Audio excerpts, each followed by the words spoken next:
The moment my son-in-law raised his glass at the head of the table and said, "To family, the people who actually belong here," and everyone laughed, including my daughter, I understood something I'd been refusing to understand for 6 years.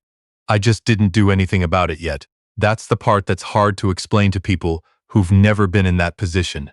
The stillness. The way a man can sit at a dinner table he paid for, with wine he brought, in a house his daughter owns because of a down payment he made, and smile, and raise his glass and say nothing. Not because he doesn't feel it, because he's still hoping he misread it. My name is Douglas Holt. I'm 61 years old. I spent 34 years working as a civil engineer for the city of Edmonton.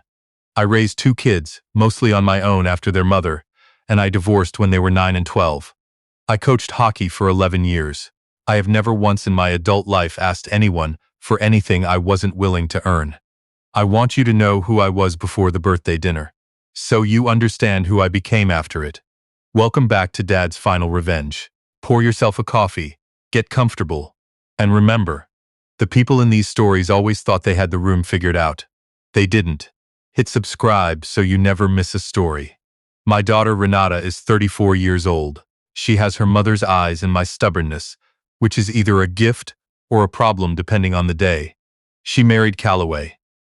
I'm going to call him that because that is his name, and I think names should mean something. 3 years ago in a ceremony at a vineyard outside of Kelowna. I walked her down the aisle. I paid for a third of the wedding. I gave a speech that made her cry, the good kind. I am telling you this so you understand that I tried. I was present. I showed up. Callaway is 36. He works in commercial real estate in Calgary. He is the kind of man who talks about his commission the way other men talk about their children. Constantly, with great pride, and with the unspoken assumption that everyone around him is interested. He comes from money, the inherited kind, the kind that makes a man believe his opinions are worth more than other people's, because no one in his life has ever told him otherwise. His mother is Sylvia Brandt. I need you to hold that name, because Sylvia is the center of everything that follows. Sylvia Brandt is 64 years old. She lives in a large house in Britannia, one of Calgary's older, wealthier neighborhoods. She has 2 grown sons, a deceased husband whose portrait hangs in her foyer, and an absolute certainty that the world is arranged in a specific order with her family at the top of it. She has never once, in the 3 years I have known her, asked me a single question about my life and waited for the full answer. I knew what Sylvia thought of me. I knew from the first Christmas. We were at Callaway and Renata's condo. Sylvia had brought her younger son, Preston, and his wife, Simone, and a hand-painted ceramic dish that she placed on the counter and said, "I had this made. It's from a studio in Florence." Then she looked at the cheese board I'd brought from the Italian Center on 95th. A good board, I'd taken time with it, and said, "Oh, how sweet. Store-bought." I said nothing. I ate a piece of manchego and smiled. That was Christmas number 1. I have since experienced 5 more. The birthday dinner was Renata's idea. She turned 34 in March, and she wanted everyone together at her house in Varsity. Nice neighborhood, northwest Calgary, the house Callaway and I had both contributed to, though his contribution was larger, and he made sure the seating arrangement at every family dinner reflected that somehow. Renata invited her brother Joel. He lives in Vancouver, flew in for the occasion, and Joel's partner, Tara. She invited Sylvia and Preston and Simone, and she invited me. I drove down from Edmonton on the Friday, 5 hours, straight shot down the QE2. I brought wine, the good kind, 2 bottles of a Niagara Pinot Noir I'd been keeping, and a birthday present I'd had made by a woodworker in Sherwood Park. A small hand-carved box with Renata's initials, and the coordinates of the house where she grew up, the one I'd raised her in. I know. I should have known better than to show up with something handmade. Dinner was at 7. I arrived at 5:30. Renata answered the door and hugged me the way she always did, tight, real. She smelled like whatever fancy candle was burning in the kitchen. "Dad, you're early. I brought wine." She pulled back and looked at the bottles. "Oh, those are beautiful. Come in." Callaway was in the kitchen. He looked up when I came in and gave me the nod. The nod is what Callaway does instead of warmth. He had learned over time that I noticed when he didn't acknowledge me, so he'd developed the nod as a compromise between manners and effort. Douglas, he said. Calloway. I set the wine on the counter. He looked at it, then looked away. Joel came downstairs a few minutes later and shook my hand, actually shook it, looked me in the eye. Joel is 31. He works in sustainable design.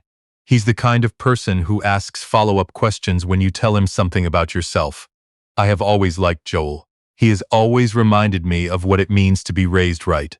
Tara was warm, funny, a bit nervous the way people get when they're attending their partner's family events and aren't sure of the terrain yet. Sylvia arrived at 6:45 with Preston and Simone. She came through the door and filled the room the way certain people do. Not loudly, but with an atmosphere, a kind of gravitational rearrangement that suggested things should now orient themselves around her. She kissed Renata on both cheeks, European style, something she'd started doing after the Florence trip. She handed over a gift bag that I could tell from the wrapping contained something expensive. She greeted Preston. She greeted Simone. She greeted Calloway. She turned to Joel and Tara with a bright smile. Then she looked at me briefly and said, "Douglas," and moved toward the kitchen to see what needed doing. Not an unkind thing, just a minimal one. The social equivalent of a nod so small you can't prove it happened. Joel caught my eye. I gave him the face that said, "We both saw that, and we both know there's nothing to say." He gave me one back that said, "I'm sorry, and I know that's not enough." We sat down to dinner at 7:30. Renata had cooked everything herself: rack of lamb, roasted fingerling potatoes, a green bean dish with toasted almonds that I recognized as the one I'd taught her when she was 16. Calloway had set the table and positioned himself at the head. I was seated at the far end, beside Tara, who was beside Joel. Sylvia was to Calloway's right, Preston and Simone across from us. Renata sat down last, flushed and happy, wearing the birthday girl look that I remembered from when she was 7 years old, opening presents on the floor of our living room in a house we could barely afford and absolutely loved. "This is so beautiful," Tara said. "Renata, you made all of this?" "She did," I said, and I meant it as a compliment. Calloway looked down the table at me in a way that didn't have a name but had a feeling. The dinner conversation moved the way it always does in rooms like that. Sylvia talked about a renovation she was doing to the Britannia house. Preston talked about a ski trip to Whistler. Calloway talked about a commercial deal he'd closed in Beltline. I ate the lamb, which was excellent, and I complimented Renata on it directly. And I listened. Then Preston said it. He said it the way younger brothers say things when they want to land somewhere and pretend they were just making conversation. "So, Douglas?" He leaned back in his chair. "Renata tells us you're actually retired now. Government pension, right?" Dead quiet around the table. Not an unusual question, technically. The word "actually" was doing a lot of work. "That's right," I said. 34 years with the city." He nodded slowly. "Nice. So you're pretty well taken care of then." He said it the way people say things when what they mean is, "So Calloway doesn't have to worry about you needing anything." "I manage," I said. Sylvia smiled at her wine glass. Joel opened his mouth, then closed it. I watched him make that calculation and understood it completely. You weigh the cost of saying something against the cost of the dinner, and you decide whether this is the moment. It wasn't. He let it pass. I didn't blame him. Renata hadn't heard. She was talking to Tara about the lamb recipe. I finished my dinner and told Renata it was the best meal I'd had in months, which was true, and I meant it. And I saw her face do that thing it does when she knows I'm being genuine and not just a parent. After dinner, Calloway opened the wine. He opened one bottle, a bottle that Sylvia had brought, without acknowledging mine. I watched him pour it around the table and thought, he's doing this on purpose, or he's doing this without thinking. Both versions of that are a kind of answer. I got up to use the washroom. When I came back through the hallway, I stopped. Not because I was listening, because the house is small and voices carry. "He just seems like he's always slightly uncomfortable," Simone was saying. "Like he doesn't quite know what to do with himself." "He's always been like that," Calloway said. "Renata's never said anything, but I think it's a lot, having him come down. He kind of just takes over the conversation." A pause. "I think he means well," Tara's voice careful, trying. "He does," Renata said. And then a pause that I will carry with me for a long time. A pause that said she was deciding something, choosing a lane. He just doesn't always read the room. I stood in the hallway for a moment. I set my hand against the wall. I looked at the photograph Renata had hung there, the two of us at Jasper when she was 12, her in a red jacket, me in the one I still have. We were both squinting into the sun. I went back to the table. I stayed another 40 minutes. I helped clear plates. I washed 3 pots without being asked, the way I always do, because that's how I was raised. I hugged Renata on the way out, genuinely, and told her dinner was wonderful, because it was. I drove to the hotel I'd booked on McLeod Trail. I sat in the parking lot for a while, not crying, just sitting, just letting the quiet be what it was. Then I called Joel. He answered before the second ring. Dad, hey. A pause. Are you all right? I'm fine. And I meant it. Not in the way people mean it when they don't mean it. In the way you mean it when something has moved inside you and settled, and you finally know what you've been circling for a long time. I heard some of it, he said. I know. Renata didn't. She didn't mean it as badly as it landed. Maybe not. I looked out the windshield at the strip mall across the street. But she said it. Joel was quiet for a long moment. What are you going to do? I'm going to sleep, I said, and then I'm going to figure some things out. What they didn't know, what none of them knew, was that I had been sitting with something for about 8 months. Not because I planned to do anything with it, but because when you're an engineer by trade and a single father by necessity, you develop a certain habit of thinking ahead, of preparing for the load before the load arrives. I had been quietly in contact with my financial advisor, a sharp woman named Patricia Go, who I had trusted for 12 years, not because I suspected anything in particular, but because I had started to notice things. The way certain conversations about family finances always circled back to the house in Varsity. The way Calloway had, twice in 2 years, made passing comments about what a fair arrangement would look like if things ever changed. The way Renata looked when those conversations happened. Not uncomfortable, exactly, but calibrated. Like she had rehearsed her response. I had also, 2 years earlier, made a significant change to my estate planning. Nothing vindictive. Just precise. My financial advisor had walked me through it, quietly, professionally, over 3 sessions at her office on Jasper Avenue. I did not mention any of this to anyone, because it wasn't anyone's business yet. The next morning, Sunday, I had breakfast alone at a diner on 17th Avenue. 2 eggs over easy brown toast, coffee that came in a mug the size of a small bucket. I sat in a booth by the window and I read the paper, actual newsprint, the way I still do every Sunday, and I thought about 6 years. 6 years of driving to Calgary. 6 years of bottles of wine carried through the door and acknowledged with a nod. 6 years of conversations that paused when I entered rooms. 6 years of Sylvia's particular brand of warmth, which was room temperature at best. 6 years of Calloway's forehead, conveying opinions his mouth was too polished to say. 6 years of Renata, not quite defending me, and not quite needing to, because I never pushed it, because I told myself it was fine, because I had spent so much time being the low-maintenance parent who didn't make things difficult that I had made myself invisible in my own daughter's life, and called it being supportive.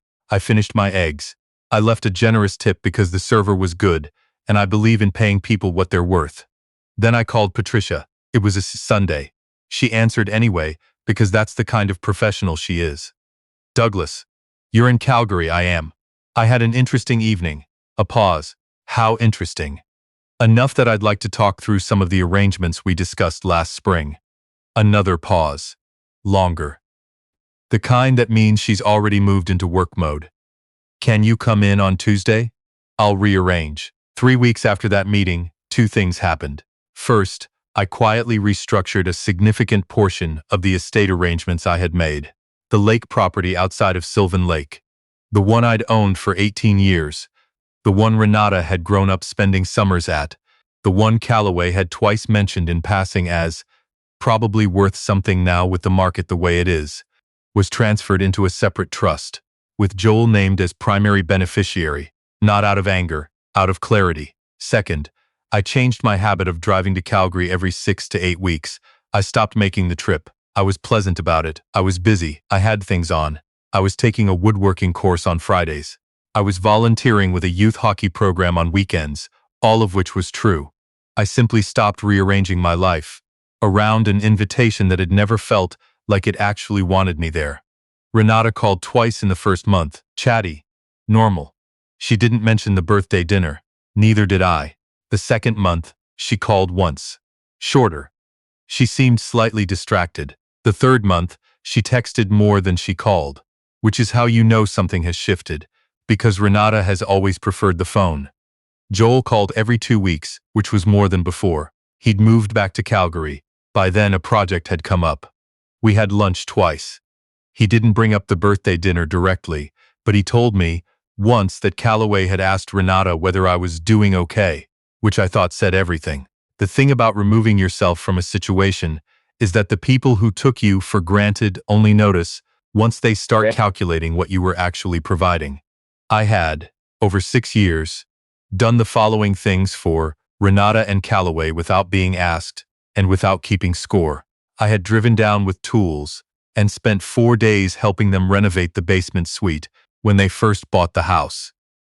I had co-signed the original mortgage application because Calloway's business income was variable that year and they needed a strong co-applicant, which my city pension more than provided.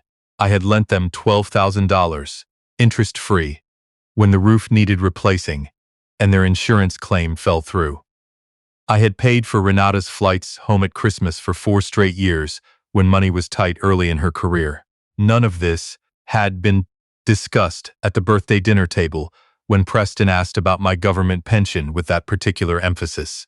None of it had been acknowledged by Sylvia, whose Florence ceramics sat on Renata's kitchen shelf while my co-signature sat quietly in the mortgage paperwork at the bottom of a filing cabinet.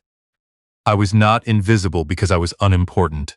I was invisible because it was convenient for certain people to look past me, and I had let them because I was too busy being the person who made things easier to notice how easy I'd made it to be dismissed. I slept fine every night during those months. I want to be clear about that. I wasn't brooding. I wasn't nursing a wound. I was simply finished contorting myself to fit into a space that had never been designed for me. About 4 months after the birthday dinner, Renata called on a Saturday morning. Her voice had something different in it. Not quite worried, but oriented. "Dad, are you coming down next month? It's the Stampede. You always come for the Stampede. I've got something on that weekend, actually." A pause. "Oh, what is it?" "A fishing trip. Up near Lac Ste Anne. Joel's coming." Another pause. Longer. "Joel didn't mention that. I just arranged it this week." "Oh." I could hear her working through something.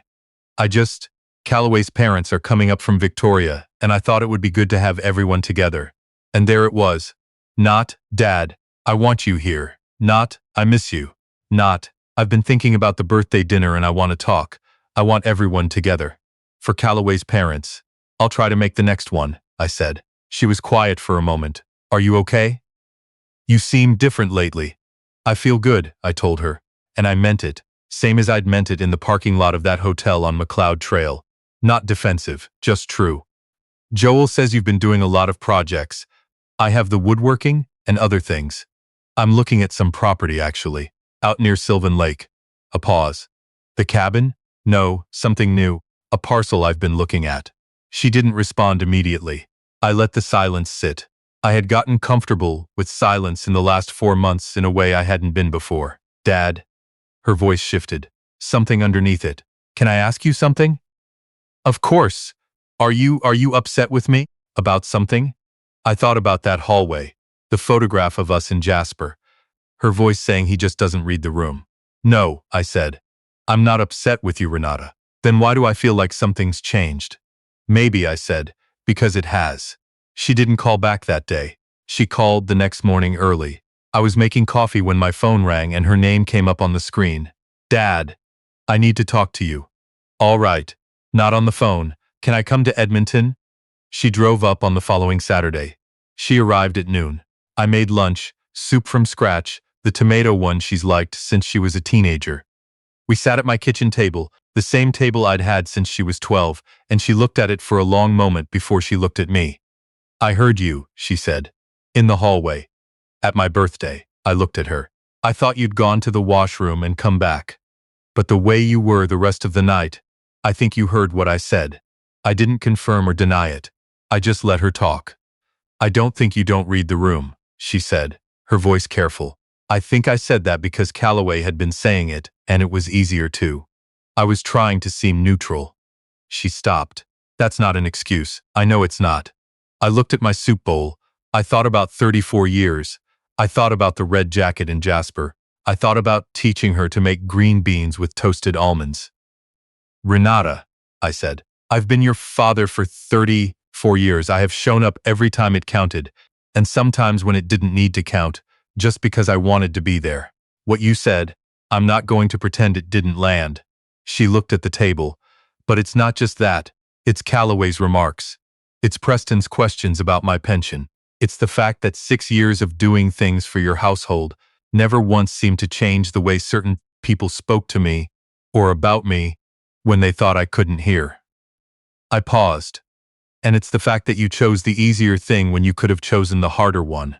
She was quiet for a long time. Her eyes were wet. I know, she finally said. I know you know. She looked up at me. What does that mean, for us? It means I love you, I said. That has not changed and it won't, but I'm not going to keep arranging my life around an invitation that doesn't actually want me there. That's already changed. It's going to stay changed. She nodded, slowly, like someone absorbing the shape of something new. What can I do? She asked. You can start by not deciding what I did or didn't mean before you ask me. I picked up my spoon. And you can tell Calloway that what he says in his kitchen is not private. His house is not big enough for that to be private. She almost smiled. Almost. We ate the soup. We talked about other things, easier things. Joel and Tara, the fishing trip, the property I was looking at near Sylvan Lake, a parcel of land that had come available and that I had by that point already made an offer on. She stayed until 4. When she hugged me at the door, it was different from the hug at her birthday. It was the hug of someone who was instead of the easier thing and knows it. I watched her drive away.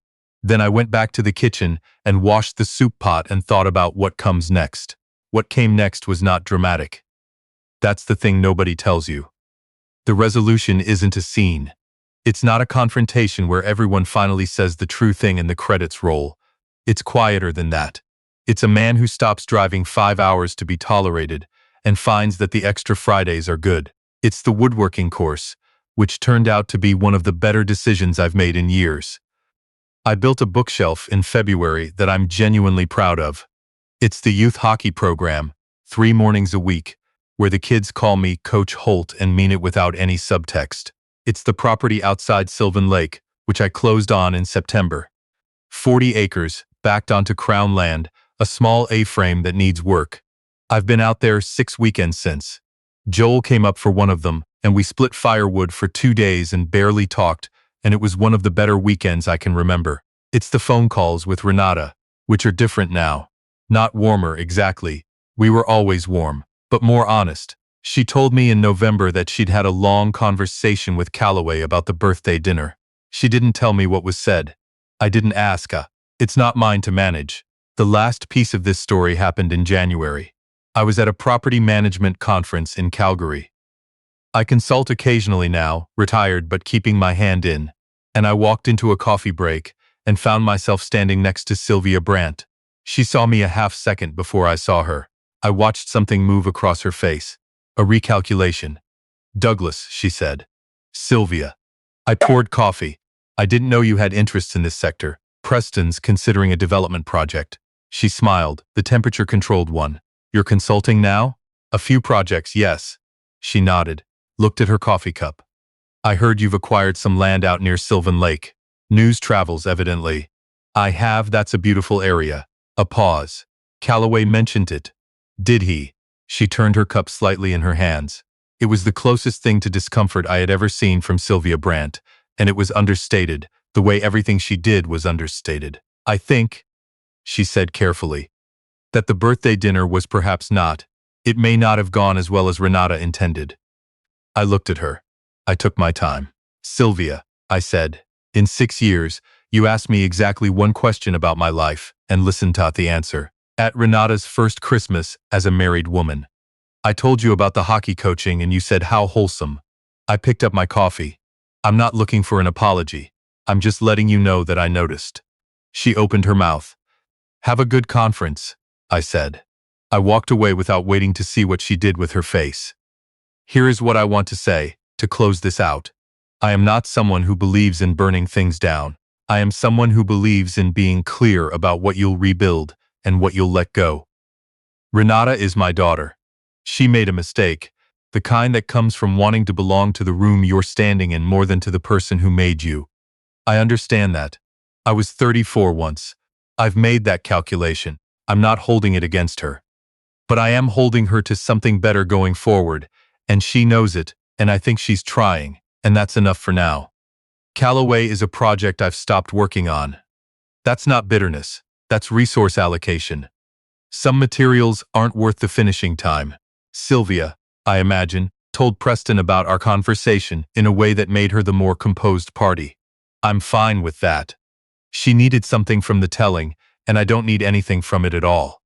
The lake property is going to need a new roof by spring. I'm planning to do a lot of it myself, with help from a contractor I've used before. Joel has already said he'll come up for a long weekend when the weather turns. The morning after the conference, I drove back up the QE2 with the sun coming up behind me and the road straight ahead, and the radio playing something I didn't need to turn off. I thought about a photograph on a hallway wall, a red jacket, a girl squinting into the sun. I thought about the man in that picture and who he became and what it cost him to stay quiet for too long. And then I thought about what it feels like to stop being quiet for the wrong reasons. That's not the same as being loud. I want to be clear about that. I haven't become someone who raises his voice or makes scenes or needs the last word. I've just become someone who doesn't drive 5 hours to be invisible. Who knows what his name on a document is worth and who gets to know it? Who walks away from a coffee conversation at a conference in Calgary and doesn't check whether anyone is watching? They had all the room. They thought that meant something. It did. It just didn't mean what they thought. If this story found you at the right moment, you know why. Hit like and subscribe to Dad's Final Revenge. New stories every week, real, unfiltered, and earned.